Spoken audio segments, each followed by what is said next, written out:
আসসালামু আলাইকুম ওরহমতুল্লাহ। সুপ্রিয় শিক্ষার্থীবৃন্দ, আশা করি তোমরা সবাই ভালো আছো।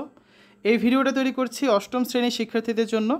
2024 সালের অষ্টম শ্রেণীর ইতিহাস ও সামাজিক বিজ্ঞান বইয়ের নবম অধ্যায় সুরক্ষিত রাখি প্রকৃতি ও মানুষের বন্ধন এর 11 নম্বর পর্বে আজকে আমরা দেখব 138 পৃষ্ঠা ছকের সমাধান। একটা তালিকা তৈরি করতে হবে, সেই নিয়ে আলোচনা করব। তো শিক্ষার্থীরা, তোমরা যারা এখনও অন্যান্য বিষয়ের ভিডিওগুলো দেখোনি, তারা আমাদের চ্যানেলের প্লেলিস্ট অপশন থেকে ঘুরে আসতে পারো।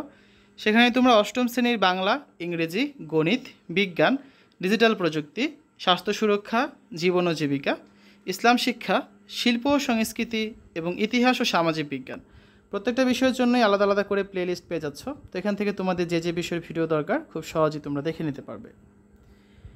টেকসই উন্নয়নের লক্ষ্যে কার্যকর ভূমিকা পালন। আমরা জানি আমরা বাঁচার জন্য প্রকৃতির উপর কতটা নির্ভরশীল। অনেকগুলো কাজের মাধ্যমে আরও জানলাম প্রকৃতি ও মানুষের সম্পর্ক কতটা নিবিড়। কিন্তু আমরা কেবল প্রকৃতি থেকে নিচ্ছি, কিন্তু কিছুই ফিরিয়ে দেওয়ার কথা ভাবছি না। আমরা যদি প্রকৃতিকে সুষ্ঠুভাবে ব্যবহার না করি, যদি এভাবে চলতে থাকে, তাহলে একদিন প্রকৃতির আমাদেরকে দেওয়ার ক্ষমতায় নিঃশেষ হয়ে যাবে। তাহলে আমরা প্রকৃতি ঠিক রেখে আমাদের প্রয়োজন মেটানোর পরিকল্পনা করব, আর এর নামই হচ্ছে টেকসই উন্নয়ন। এই পদ্ধতির উন্নয়নের মাধ্যমে আমরা আমাদের এই বন্ধন আরও সুদৃঢ় করতে পারবো। তাহলে আমাদেরও উচিত আমাদের নিজস্ব পরিসরে টেকসই উন্নয়নের চর্চা করা, তাই না? এই কাজগুলো আমরা আমাদের সক্রিয় নাগরিক ক্লাব ও প্রকৃতি সংরক্ষণ ক্লাবের মাধ্যমে বাস্তবায়ন করব। কিন্তু আমরা যেহেতু এখনও ছোট, তাই আমরা আমাদের এসব কাজে এলাকার মানুষের সহযোগিতা নেব। এই পর্যায়ে আমরা এই ছকটা পূরণ করব। চলো তাহলে আমরা কী কী কাজ করতে পারি তার একটা তালিকা দলে বসে চূড়ান্ত করে ফেলি। 1 নম্বর, স্থানীয় জনগোষ্ঠীকে নিয়ে বন পাহারার ব্যবস্থা করা যেতে পারে। 2, বন্যপ্রাণী ও বিপন্ন প্রাণীর সংরক্ষণ করা যেতে পারে। 3, বনের গুরুত্ব সর্বসাধারণের কাছে তুলে ধরা যেতে পারে। 4, নির্বিচারে গাছপালা কাটার ভয়াবহতা তুলে ধরা যেতে পারে। 5, বনায়নের জন্য সামাজিক কর্মসূচি গ্রহণ ও বাস্তবায়ন করা যেতে পারে। 6, অবৈধভাবে বনের গাছ কাটা নিষিদ্ধ করতে হবে। এবং 7, প্রয়োজনে গাছ কাটতে হলে আবার গাছ রোপণ করতে হবে। এলাকায় সম্পদের টেকসই ব্যবহারমূলক কাজগুলো কী কী হতে পারে? যে বর্জ্য ব্যবস্থাপনার অংশ হিসাবে পচনশীল ও অপচনশীল এই 2 ধরনের বর্জ্য আলাদা করে সংগ্রহ করার জন্য ইউনিয়ন পরিষদ বা পৌরসভায় অনুরোধপত্র প্রেরণ ও বাস্তবায়নে উদ্যোগ গ্রহণ করতে হবে।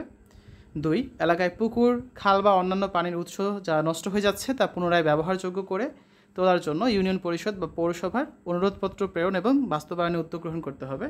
3, এলাকায় ও নিজের আবাসনে পানি, গ্যাস, বিদ্যুৎ সহ সব ধরনের প্রাকৃতিক সম্পদ ব্যবহারে টেকসই ব্যবস্থাপনা গ্রহণ করতে হবে। 4, নালা পরিচ্ছন্ন রাখার জন্য এলাকাবাসীকে সচেতন করতে হবে। 5 নম্বর হচ্ছে সামাজিক বনায়ন কর্মসূচি গ্রহণ ও বাস্তবায়ন করতে হবে। সবশেষে এটা আমাদের মনে রাখতে হবে, জলবায়ুজনিত দুর্যোগের কারণে বাংলাদেশের সামনে অপেক্ষা করছে অনেক বড় চ্যালেঞ্জ। আর এই সকল চ্যালেঞ্জ তখনই মোকাবেলা করতে পারবো যখন আমরা টেকসইভাবে সম্পদ ব্যবস্থাপনা এবং দুর্যোগ মোকাবেলা করতে সক্ষম হব। আর এই কাজে আমরা সফল হব তোমাদের মতো ভবিষ্যৎ নাগরিকদের মাধ্যমে।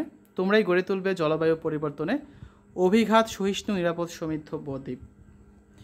আগামী ক্লাসে আমরা নতুন একটা অধ্যায়ে চলে যাব, সম্পদের উৎপাদন ও সমতার নীতি এবং দলগত কাজ 1 যে কাজটা আছে এটা আমরা পূরণ করব। একটা ছকটা পূরণ করবো এবং এই দলগত কাজ নিয়ে আলোচনা করব, যেটা আছে তোমাদের বইয়ের 160 পৃষ্ঠায়। তো সকলকে আগামী পর্ব দেখার জন্য আমন্ত্রণ জানাচ্ছি।